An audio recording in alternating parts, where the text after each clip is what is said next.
So I think if you're doing hatching, the brush is good for very short, small hatches. But if you want to make more long lines like I was trying to do over here, then you probably need something that has a more rigid surface like a glass pen or a sketch pen or something. If you've never touched any of these tools in your life, my feeling of what the sort of like entry point would be, or like the kind of order of difficulty, just as like a reference for you, I would say of course the inking pen is the lowest level of difficulty, the entry point. And then once you kind of got used to that, you could try the MIDI pens. That's still pretty low on the level of difficulty in using it. And then from there, I'd say maybe the glass pen, because the glass pen it'll get you used to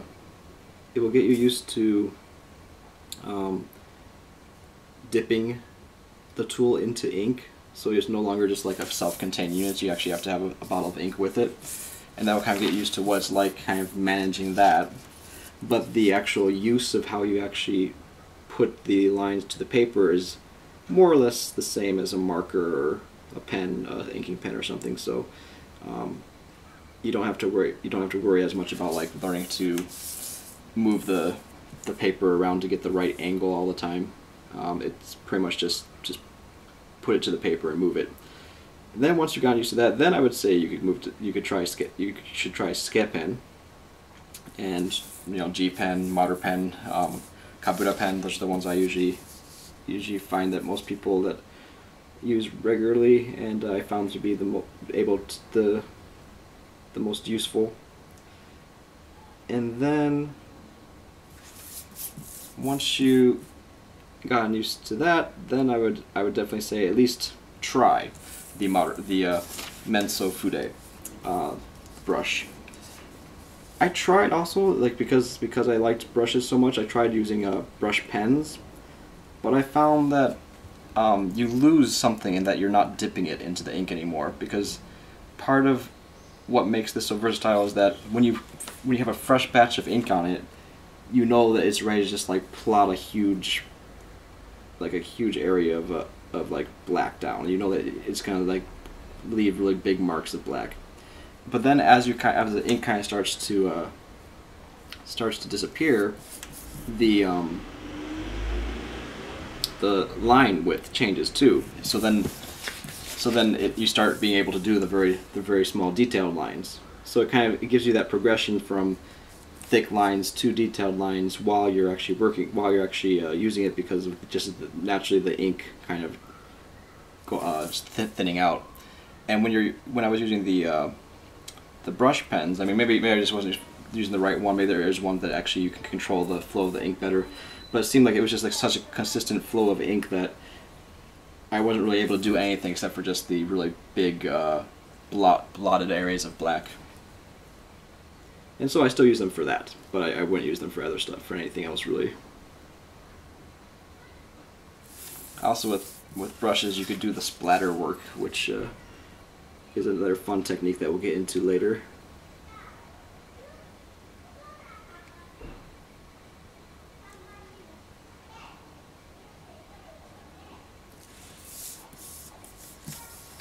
So I'm just trying to get the gravel type feel. Mostly it's just areas like kind of rough lines followed by some hatching in various directions.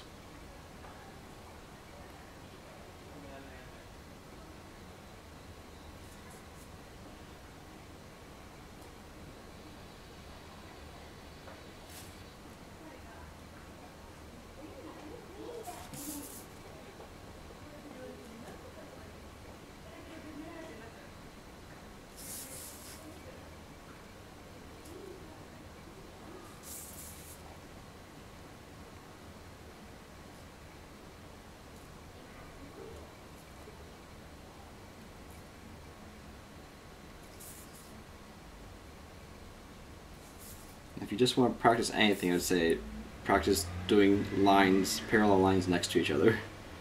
That would help you a lot. and I could just even see now, since I haven't done this for like 5 years or so, that since I've been doing everything on the computer, where parallel, the computer does all those parallel line stuff for you most of the time, that I'm finding that this is, I mean, for the most part these are pretty parallel, but if I was doing this professionally, I would probably have to redo this, because there's a lot of like lines that aren't really lining up very well, and when the professional manga artists, they are really good at just keeping their line width and the separation between the lines very consistent.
Okay, somewhat close to being done.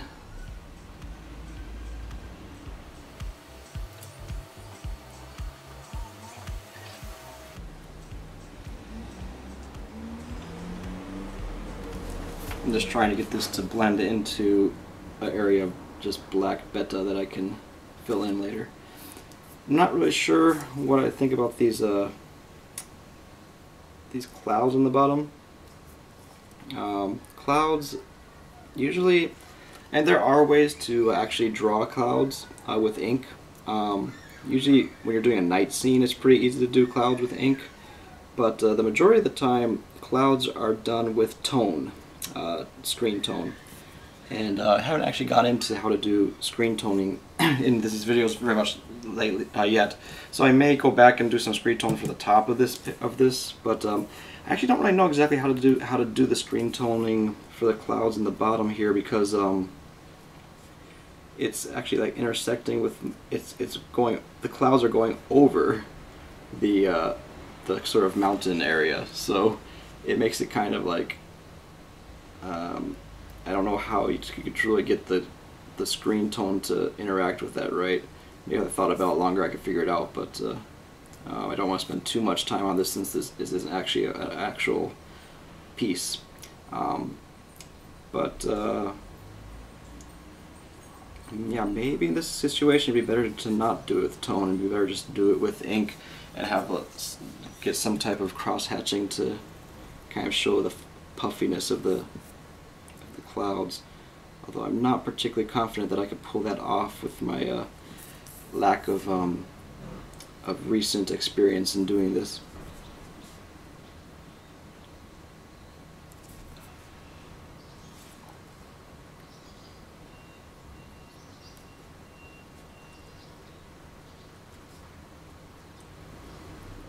I think what I'll do is I'll have maybe the what if we had this kind of continue down here, but it just kind of disappears. So we have these elements of the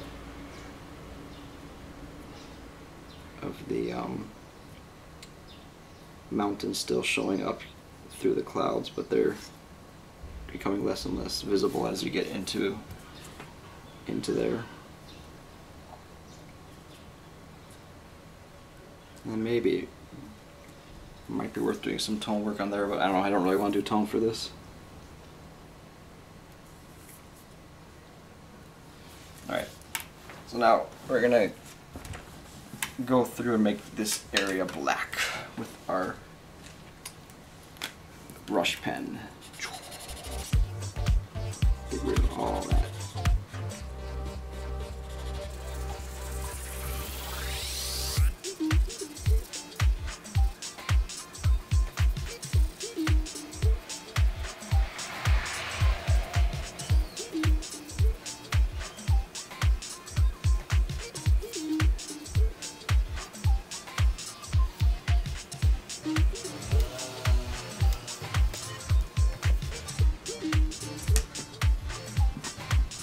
And maybe we could, actually I'm going to switch away from the brush now. Just use a MIDI pen maybe, just to be quick about this. I don't know if this is going to really work, but I think I want to try to get this cloud in the upper side here. I'm going to try to actually do it without tone, do it with actually just by drawing. Let's see what happens. So what we're going to do is we're going to take the MIDI pen and we're going to make the kind of outline of the clouds here. Later on, once I've actually have a better panel for doing clouds, I'll do an actual tutorial on different ways of making clouds. What I'm doing right now is 100% an experiment. This is not something I have a lot of confidence in that it's going to actually look good. We're just kind of going to see what happens. So we're going to do some cross hatching on the bottom here maybe to kind of get like that effect of the oh, it looks like my ink wasn't dry there, but it's okay. It kind of looks like it falls into the cross hatching here. So yeah, we have this cross hatching at the bottom of the cloud to kind of get that's the cloud floating there. And then we need the sky. So I think I'm going to do cross-hatched sky and see what that looks like. And we're going to have another, looks like we have some more clouds up here too, so we'll go ahead and make some cloud effects here. And I'm going to hatch out from there.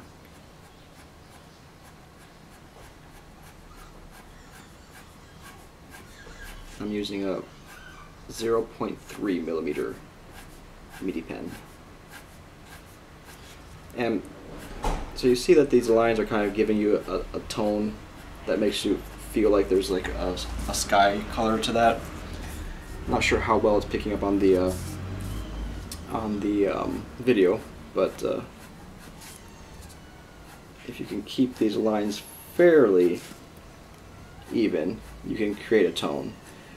And essentially that's doing the exact same thing that a screen tone would do, because a screen tone is just actually a printed transparent page of lines or dots. So don't really feel like doing tone on this particular picture, so I'm doing my own tone with crosshatch. And I found that when I was in school and I was doing manga, I actually liked to avoid using tone as much as possible. Some people love tone. I was a big fan of it. I don't like having to go and get another tool, having to go and like cut things out, and also just the fact that you have to pay for tone. So like every sheet of tone that you use, costs you like $2-3 or something. I can't remember exactly, but so when on the computer it's free, of course, so that's not an issue. But when you're not on the computer, every tone that you put on the paper is something you have to buy. And I was a very poor art student, so although it is much more difficult to get the same effect with pen, like I don't know if I don't think this is too bad. I mean, I think we got more or less the effect of clouds, but yeah, if we had used tone, it probably would have been more successful, because these would have been perfect lines, and we could have actually like cut away lines to make a sort of like cloud effect much more easily. But I kind of enjoyed the challenge, I guess, of can I do this without relying on a machine-made like paper, like transparency. But yeah, there's nothing wrong with tone. Don't get me wrong. It's just you know, the factors of the price and whatnot. But yeah, I think this worked pretty well. This is definitely not quite up to par what I was doing before, I don't think. Yeah, see, this whole area down here needs to be a different shade, so we'll make makeshift tone work by doing just lines over the whole thing like this.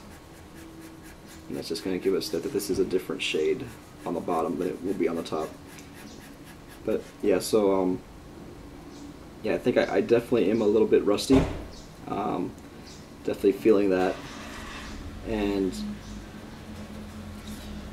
but so I think that this is actually, but I think for the most part this worked as a really good warm-up to kind of get back into the swing of things. So hoping next video we should be able to do something more interesting, like I don't know, maybe do an actual character or something. I'm not going to say for sure yet, because I want to actually look at what the original syllabus was. I don't have it actually memorized, so I'm not really sure what I said was going to come up next. But yeah, I'd definitely like to do some actual stuff with actual characters, maybe character's face or something. I'm not going to be teaching so much about like this is the way to draw the manga style, because manga is a medium, in my opinion. It's not a style, and I think that I'll teach you like the tools that people use and the kind of rules that there are for doing manga within the Japanese marketplace. But in terms of finding your own style and finding how to draw the way that you want to draw, I think a lot of that is different for each individual. So I can only say that this is the way that I do things, and then you could take what you want from that, and then take other things from other artists as well, and like kind of put your own spin on them. And I think that's really what it's all about. It's all about us all as artists trying to bring this medium to the next level. And if we all just copy the same thing, then it's never gonna evolve. But if everyone just adds something to that conversation, you know, then there's no limit to how far we can take this. So that's the main motivation in providing this information to you on YouTube, and hope that you guys can help take things even further. So let's see, I think I'm gonna call that finished for this time. Of course we could put tone on here as well, but for as far as inking, I think that does it. And yeah, if you have any other questions about if you want me to go more in depth into a particular tool that I used today, maybe I could do a specific tutorial just for one particular tool, let me know in the comments. Anything that I'm leaving out, or if you wanted to see more of a certain type of drawing or anything, please put that in there as well. And until next time, yoroshiku.